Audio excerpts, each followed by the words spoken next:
大基本千万字，大家要和大家做伙来拜一日。这礼拜啦，就是儿童节，咱要祝每一个囡仔平安快乐。另外，古早有一句话讲：儿孙自有儿孙福，莫把儿孙做马娘。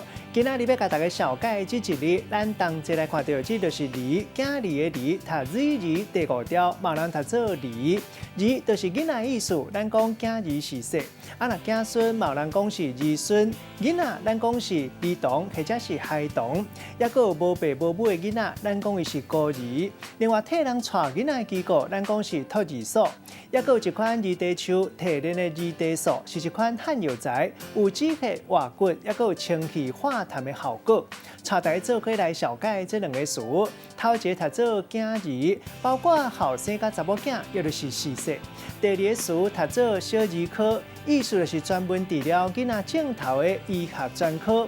另外，小儿科嘛，当讲是对一个人来讲，小寡代志或者是轻松的意思。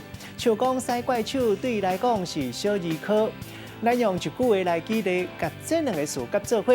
譬如讲，伊的囝儿是说拢足有效，认为照顾是大，对因来讲是小儿科，轻松搁有心。